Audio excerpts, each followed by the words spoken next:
جتنے بھی خدمتگار تھے بیت المقدس میں یہ سب لوگ اسی طریقے سے یا بیشتر اسی طریقے سے آتے تھے. کوئی خاص خدمت کے لیے کوئی رکھ لیا جائے الگ بات ہے، لیکن یہ کہ بیشتر وہ لوگ ہوتے تھے کہ جن کو ان کے والدین نظر کے طریقے پر بیت المقدس کی خدمت کے لیے خاص کرتے تھے. ہمارے ہاں تو یہ سلسلہ نہیں ہے، لیکن اور مذاہب میں ہے. سمجھے گا، بدعت کے راستے سے بھی ہے، اور معلوم ہوتا ہے کہ ان کا اپنے مذہب کی اپنی روایات بھی رہی ہوں گی. اسلام میں یہ نہیں ہے. سمجھ گا، اسلام میں اس کی محدود شکلیں ہے، بس غیر محدود شکل نہیں ہے کوئی. تو انہوں نے نظر مانی کہ میں جو کچھ میرے پیٹ میں ہے اس کو آزاد کر کے، محرم کے معنی یہ ہے کہ گھر در کی اس کے اوپر کوئی ذمہ داری نہیں ہوگی، ہم اس کے اوپر کوئی بوجھ نہیں بنیں گے، ہم اس سے کوئی کام نہیں لیں گے، وہ تیرے گھر کا خادم ہوگا. تو میری اس نظر کو قبول فرما. بے شک تو سننے والا اور جاننے والا ہے، یہ اپنی دعا کے حق میں سفارش ہے. فلما وضعتها قالت رب انی وضعتها انثى والله اعلم بما وضعت وليس الذكر كالانثى واني سميتها مريم واني اعيذها بك وذريتها من الشيطان الرجيم. تو جب وہ اس کو جنی تو اس نے کہا کہ خداوند میں تو یہ لڑکی جنی ہوں، اور اللہ کو خوب معلوم تھا کہ وہ کیا چیز جنی ہے. تو لڑکا جو ہے لڑکی کی طرف سے نہیں ہو سکتا، اور میں نے اس کا نام مریم رکھا ہے، اور میں اس کے لیے پناہ مانگتی ہوں. لڑکیوں کے لیے نہیں تھا، یعنی بیت المقدس کی خدمت کے لیے لڑکوں کے لیے. تو انہوں نے دعا مانگی تھی، نظر مانی تھی پیدا ہونے اولاد کے لیے. پیدا ہوئی لڑکی، تب انہیں بڑا تردد ہوا، اور انہوں نے کہا کہ میں نے تو ذہن میں جو ہے یہ رکھا تھا کہ لڑکا ہوگا، اور میں نے اس کی نظر مانی تھی، تو یہ تو میں لڑکی جنی ہوں. تاہم اگر اس کے باوجود بھی تو قبول فرمائے تو تیرا فضل احسان ہو. یہ انہوں نے کہا. واللہ عالم بما وضعت جو ہے یہ جملے معترضہ ہے. ظاہر ہے کہ یہ حضرت مریم ان کے والدہ کے کلام کا حصہ نہیں ہو سکتا، کیونکہ ان کی والدہ کے فقرے سے یہ محسوس ہوتا تھا کہ ان کو یہ چیز محسوس ہو رہی ہے کہ لڑکی وہ جنی ہے، لڑکی کا تو وہ درجہ نہیں ہے. تو اللہ تعالیٰ نے اس کے اوپر بطور استدراک کے یہ فرمایا کہ وہ تو اپنے صدیے کو خدا کی خدمت میں حقیر سمجھ رہی تھی، لیکن اللہ کو خوب معلوم تھا کہ اس کے بطن سے کیسی عظیم ہستی وجود پذیر ہوئی. سمجھ لیا آپ نے؟ یہ اللہ تعالیٰ کی طرف سے اس پر فوراً استدراک ہے، چونکہ ان کے فقرے میں حضرت مریم کے لڑکی ہونے کی وجہ سے کچھ حقارت کا احساس ہو رہا تھا نا. تو اللہ تعالیٰ نے اس پر فرمایا کہ واللہ اعلم بما وضعت. اللہ خوب جانتا تھا کہ کیا عظیم ہستی ہے کہ جو ظہور میں آئی ہے، اور اس سے خدا کی کن آیات کی نشانیوں کا ظہور ہوگا، اور اس کی نیکی اور اس کا علم، اس کا تقویٰ کیا مقام حاصل کرے گا. سمجھا؟ یہ جملے معترضہ ہے. سمجھا؟ بر وقت وہ استدراک کر دیا ہے، اور اس احساس کا ازالہ کر دیا ہے جو حضرت مریم کی والدہ کے فقرے سے مترشح ہوتا تھا. یہ سمجھ لیا آپ لوگوں نے؟ جی سمجھ میں آ گیا نا؟ ولیسن ذکر و کلنسا یہ ان کا فقرہ ہے، حضرت مریم کی والدہ کا. سمجھ گیا؟ ولیسن ذکر و کلنسا کے لڑکا لڑکے کی طرح تو نہیں ہو سکتا. مطلب یہ ہے کہ میری نیت تو کچھ اور تھی، لیکن یہ بات تھی تب اس کا وہ درجہ تو نہیں ہو سکتا، لیکن تاہم میں اس کو تیری نظر کرتی ہوں، تو اگر قبول فرمائے تو تیرا فضل احسان ہے. اور میں نے اس کا نام مریم رکھا ہے، اور میں اس کے لیے اور اس کی ضروریت کے لیے تیری پناہ مانگتی ہوں شیطان رجیم سے. سمجھا؟ اس کے لیے بھی، اس کی ضروریت کے لیے بھی انہوں نے یہ دعا کی. ان کے اندر لڑکی ہونے کی وجہ سے ایک جگہ احساس حقارت تھا، تو اس کو بھی اللہ تعالیٰ دور فرمایا. بہرحال یہ حضرت مریم کی اصل حیثیت ہے. اب یہ سب غور کرنے کی بات ہے یہی حضرت مریم ہے کہ جن کو بعد میں خدا کی الیاذ باللہ خدا کی ماں بنا دیا گیا، تو آخر اس کا کیا سمجھا؟ اصل ان کی حیثیت تو یہ ہے، اور یہ وہ تاریخ ہے کہ جو تاریخ خود انجیل میں بھی بیان ہے، تورات میں بھی بیان ہے. کوئی یہ چیز نہیں ہے کہ قرآن بیان کر رہا ہو خالی.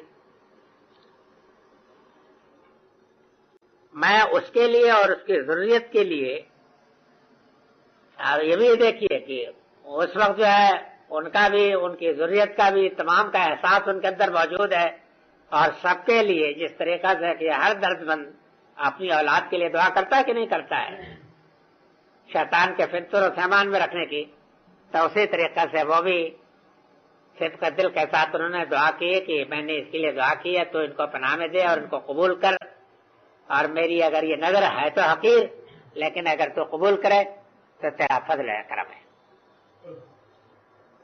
فتقبلها ربها بقبول حسن وانبتها نباتا حسنا حسنا وكفلها زكريا كلما دخل عليها زكريا المحراب وجد عندها رزقا قال يا مريم أنى لك هذا قالت هو من عند الله إن الله يرزق من يشاء بغیر حساب. تو اللہ تعالیٰ نے قبول فرمایا. یہ بات آپ کو یاد رکھنی چاہیے کہ بیت المقدس کی جو روایات ہیں ان کے مطالعے سے یہ معلوم تو ہوتا ہے کہ لوگ نظر مانتے تھے، اور وہی نظر کیے ہوئے لوگ جو ہوتے تھے وہاں کاہن اور خدمتگار کی حیثیت سے مقرر ہوتے تھے. یہ معلوم نہیں ہے کہ لڑکیوں کے متعلق کلمہ پہ کہ رواج تھا یا نہیں، مگر معلوم ہوتا ہے کہ شرن کوئی ممانعت نہیں تھی.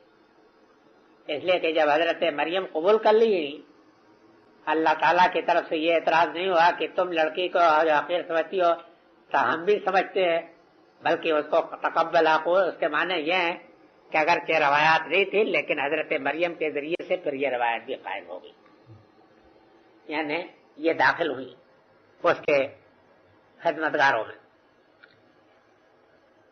اچھا قبول کرنا قبول کیا اللہ تعالیٰ نے، مطلب یہ ہے کہ اللہ تعالیٰ کے مہر محبت عنایت توجہ التفات ان کو حاصل ہوئی، اور اس چیز کا اظہار ہوتا ہے.